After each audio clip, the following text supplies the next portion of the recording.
हमेशा अपनी नजर उस चीज पर रखो जिसे तुम पाना चाहते हो, उस पर नहीं जिसे तुम खो चुके हो। अन्न और जल से बढ़कर कोई दान नहीं और माता पिता से बढ़कर कोई देवता नहीं। जिंदगी का सबसे बड़ा गुरु मंत्र यही है, आप अपने राज किसी को नहीं बताएं। टूट जाते हैं वो रिश्ते जिनको संभालने की कोशिश अकेले की जाती है। कभी किसी के साथ इतनी उम्मीद ना रखना कि उम्मीद के साथ तुम भी टूट जाओ। जिंदगी में इतने व्यस्त हो जाओ कि उदास होने का वक्त ही ना मिले। मुस्कुरा कर तो देखो, सारा जहां रंगीन है, वरना भीगी पलकों से तो आईना भी धुंधला नजर आता है। छोटी छोटी गलतियों से बचने का प्रयास करो, क्योंकि इंसान ठोकरें पहाड़ों से नहीं बल्कि छोटे छोटे पत्थरों से खाता है। कहने को तो बहुत अपने होते हैं, मगर जब मन उदास हो तो कोई पूछने वाला भी नहीं होता।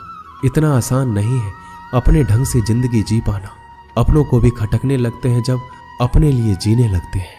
माना कठिनाई आने से आदमी अकेला हो जाता है, लेकिन कठिनाई आने पर ही अकेला व्यक्ति मजबूत होना सीख जाता है।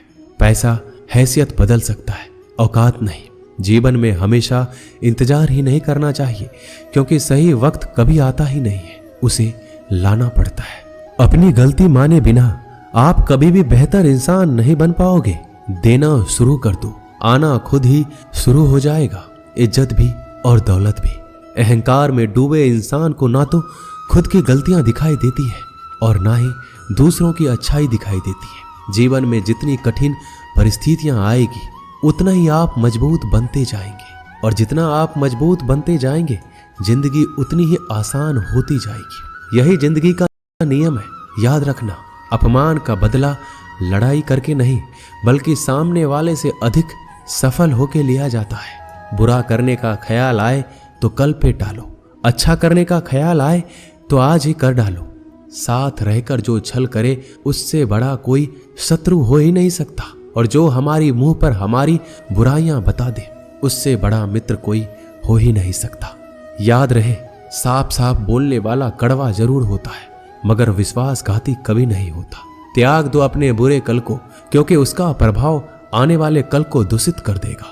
अपने जीवन की समस्याएं किसी के साथ साझा मत कीजिए, क्योंकि 80% लोगों को इससे कोई फर्क नहीं पड़ता। बाकी के 20% लोग खुश हो जाएंगे कि आपके जीवन में ये समस्याएं हैं। अपने हौसले को ये मत बताओ कि तुम्हें परेशानी कितनी बड़ी है, अपनी परेशानी को ये बताओ कि तुम्हारे हौसले कितने बड़े हैं। सफल वो नहीं जो अपने दुश्मनों पर विजय प्राप्त करता है, बल्कि सफल वो है जो अपनी इच्छाओं पर भी विजय प्राप्त करता है। जब तक आप अपनी कठिनाइयों और समस्याओं का जिम्मेदार दूसरों को मानते रहोगे, आप कभी भी अपनी समस्याओं और कठिनाइयों को मिटा नहीं सकते। जितनी ज्यादा हो सके सुनो, और जितना ज्यादा हो सके उतना कम बोलो। इसलिए शायद भगवान ने हमें 2 कान और 1 ही मुंह दिया है। माफ बार बार कीजिए, लेकिन विश्वास सिर्फ एक बार कीजिए। जिंदगी में कभी भी किसी को इतना महत्व मत दो कि वो तुम्हारे चेहरे से मुस्कान ही छीन ले। एक बार एक शिकारी शिकार करने के लिए जंगल में पहुंचा। उसने अपने तीर पर बहुत ही खतरनाक जहर लगाया और शिकार को निशाना बना के उसने तीर को छोड़ा, लेकिन उसका तीर चूक गया और तीर एक पेड़ पर जा लगा। वह पेड़ बहुत ही हरा भरा और बहुत सारे तोते उस पेड़ पर रहते थे। जैसे ही वह जहरीला तीर उस पेड़ पर जाकर लगा, वह पेड़ धीरे धीरे सूखने लगा और उस पेड़ पर जो तोते रहते थे एक एक करके उस पेड़ को छोड़कर जाने लगे। उस बड़े से पेड़ के कोटर में एक बहुत ही बूढ़ा तोता रहता था, जो बहुत ही धर्मात्मा और अच्छे मन का था। सभी तोते उस पेड़ को छोड़कर जाने लगे थे, लेकिन वह बूढ़ा तोता सिर्फ जाता और दाना लेकर उसी कोटर में आकर बैठ जाता, परंतु उस पेड़ को छोड़ने को तैयार नहीं था। बूढ़े तोते के साथियों ने कई बार आकर उसे समझाया, यह पेड़ सूख रहा है, किसी दिन गिर जाएगा, चलो किसी और पेड़ पर चलकर रहा जाए, परंतु वह बूढ़ा तोता वहां से जाने को तैयार ही नहीं था। यह बात देवराज इंद्र तक पहुंची। उन्हें बताया गया कि एक तोता है, वह जिस पेड़ पर रहता है उस पेड़ पर एक जहरीला तीर लगने के कारण सूखने और गिरने और खत्म होने के कगार पर आ पहुंचा है, और वह बूढ़ा तोता अभी भी वहीं रह रहा है।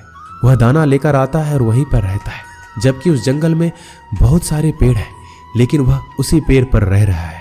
देवराज इंद्र प्रकट हुए और उस बूढ़े तोते से कहने लगे कि आप धर्मात्मा हैं, बहुत ही अच्छे मन के हैं, लेकिन अगर आप इस पेड़ को छोड़कर किसी और पेड़ पर नहीं जाएंगे तो कुछ ही दिनों में पेड़ गिर जाएगा तालाब के पास में बहुत से बड़े बड़े हरे भरे पेड़ हैं, बड़े बड़े कोटर हैं।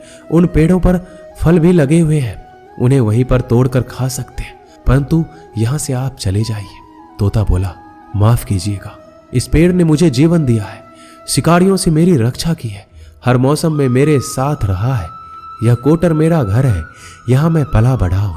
इस पेड़ को मैं छोड़कर कैसे जा सकता हूं? इस पर संकट आया है तो क्या मैं इसे छोड़कर चला जाऊं? मैं ऐसा कभी नहीं कर सकता। देवराज इंद्र तोते के इस बात से बहुत ही प्रसन्न हुए। उन्होंने तोते से कहा, मैं आपके इस बात से बहुत ही खुश हूं, मांगो जो आपको मांगना है। उस बूढ़े तोते ने कहा, मुझे बस इतना मांगना है कि जिस पेड़ ने मुझे जन्म दिया, जहां मैं रहा पला बढ़ा, जिसे मेरा आप जन्मभूमि कह सकते हो, आप उसे फिर से वैसा ही हरा भरा कर दो जैसा यह था। देवराज इंद्र ने अमृत से उस पेड़ को सींच दिया और पहले की तरह हरा भरा कर दिया। अब वापस से उस पेड़ पर आकर बाकी तोते रहने लगे। वह बूढ़ा तोता कुछ समय तक और जिंदा रहा, फिर उसकी मृत्यु हो गई, वह स्वर्ग में चला गया। यह कहानी हमें यही सिखाती है, जब भी किसी इंसान का बुरा दौर आता है और वह इमोशनली टूटा हुआ होता है तो उसे किसी के सहारे की जरूरत होती है, किसी की आवश्यकता होती है। अगर आप ऐसे समय में उसे छोड़कर चले जाएंगे, उससे बात नहीं करेंगे, मुंह मोड़ लेंगे, तो आपसे बुरा कोई नहीं है, क्योंकि आप किसी के सुख का साथी बने या ना बने, लेकिन हमेशा किसी के दुख का साथी जरूर बनना चाहिए। दोस्तों, इस वीडियो में बस इतना ही। मिलते हैं अगली वीडियो।